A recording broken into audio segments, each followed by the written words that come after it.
بسم الله الرحمن الرحيم والصلاة والسلام على سيدنا محمد وعلى آله وصحبه أجمعين. Inch'Allah, pour les frères, n'oubliez pas qu'il y a donc qui a en fait la collecte du sang, le don du sang, Inch'Allah, donc il y a le camion donc, normalement qui s'est installé donc à votre droite. Sachez tout simplement, si vous n'avez pas votre carte donc, de groupe sanguin, il suffit d'avoir tout simplement votre carte d'identité, Inch'Allah. Donc n'oubliez pas et soyez donc généreux, Inch'Allah, pour ceux qui ont bien évidemment donc, les capacités et les moyens donc, qui permettent, Inch'Allah, de donner du sang.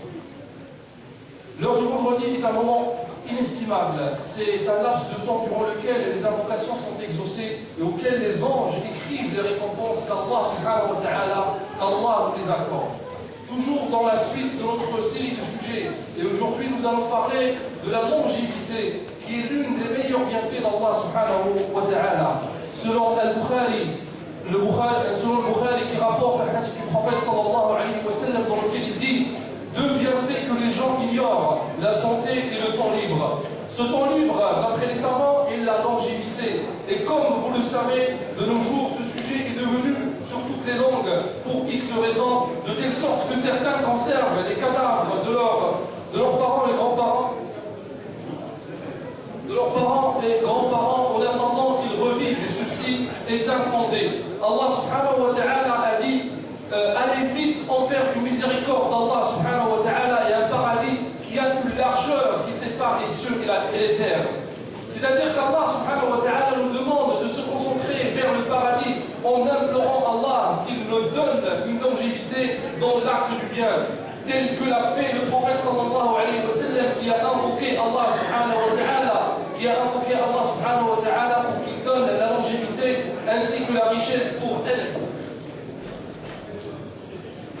La longévité productive est celle durant laquelle nous produisons des actes du bien, tel que l'ont fait beaucoup de personnes qui ont laissé une trace dans l'humanité. Les exemples sont multiples, tels que l'imam al-Nawawi, qui décède à l'âge de 48 ans, et tout le monde connaît aujourd'hui l'imam al-Nawawi, celui qui a écrit beaucoup de livres, et entre autres le livre que tout le monde connaît, qui est Riyad as-Salihin, le jardin des vertueux.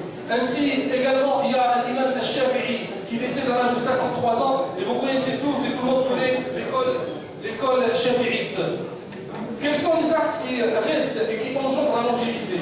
Il y a tout simplement le bon comportement qui est le bon comportement, et celui d'éviter de faire du mal aux gens et patienter sur le mal des gens, sur les mal des gens. Notre prophète sallallahu alayhi wa sallam a dit celui qui se mélange avec les gens et patiente sur leur mal est meilleur que celui qui ne se mélange pas avec les gens et ne patiente pas sur leur mal. Sachez que chaque personne qui croit en Allah subhanahu wa ta'ala, qu'il s'attende à ces épreuves. Le prophète sallallahu alayhi wa sallam a cité également la bonté envers le voisin. Le prophète a dit trois fois il a juré en disant je jure qu'il ne croit pas, je jure qu'il ne croit pas, je jure qu'il ne croit pas. On a dit qui, ô prophète d'Allah? Il a dit celui qui fait du mal à ses voisins, celui qui fait du mal à ses voisins.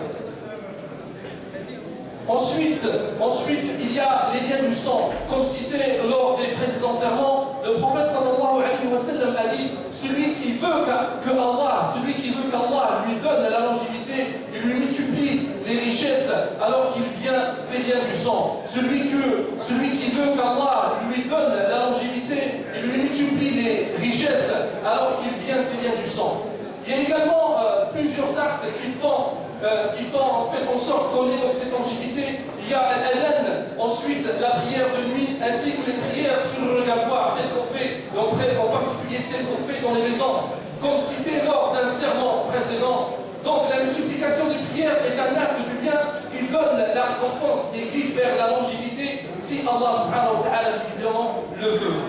Le prophète sallallahu alayhi wa sallam a dit sa prière seule, dans un hadith il a dit sa prière seule, parlons d'une personne, de nous bien évidemment, d'une personne, sa prière seule, loin des yeux des gens, a une récompense de 25 degrés. Et là quand on parle de prière seule, c'est-à-dire la prière sur le régatoire.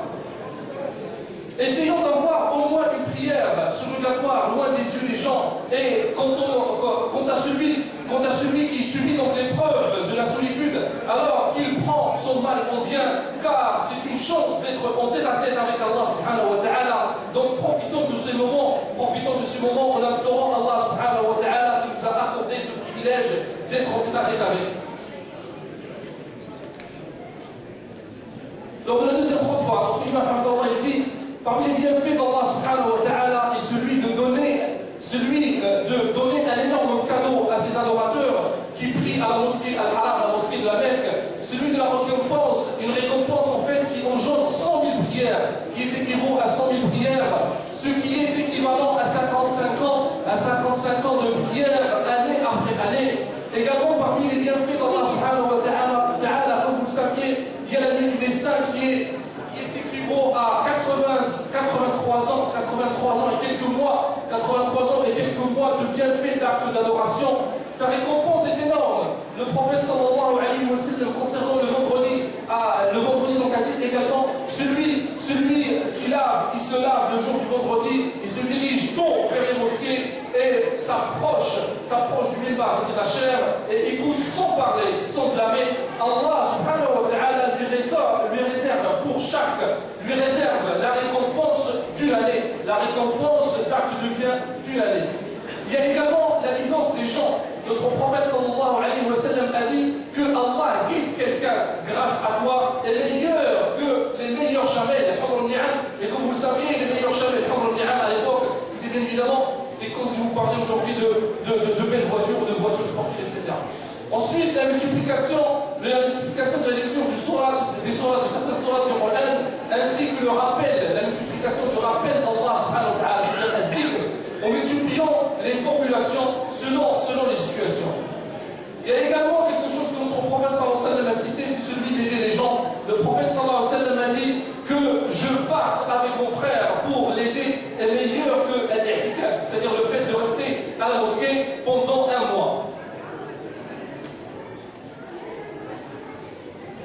Sachez que pour que tous ces actes soient acceptés par Allah subhanahu wa ta'ala, il faut avoir comme intention celle de la satisfaction d'Allah subhanahu wa ta'ala en évitant d'attendre la récompense des gens. Sachez que également celui qui fait un don vivable, c'est-à-dire un don vivable tel que la construction des mosquées, donne la longévité, cette sadaqa jariya, donne la longévité à cette personne après sa mort, car tous les actes du bien dans cette mosquée lui seront prescrits, lui seront réservés. Et cette récompense est en particulier énorme pour ceux qui portent les soucis des mosquées dans leur cœur, dans le but tout simplement, dans le but de les résoudre et dans le but d'avoir la satisfaction d'Allah subhanahu wa ta'ala. Et bien évidemment, on ne dit pas que Inch'Allah, il y a le café à côté. Bien évidemment, pour ceux qui ont donc la possibilité de donner leur sang, Inch'Allah, le café à côté, et essayons d'être organisés comme le imam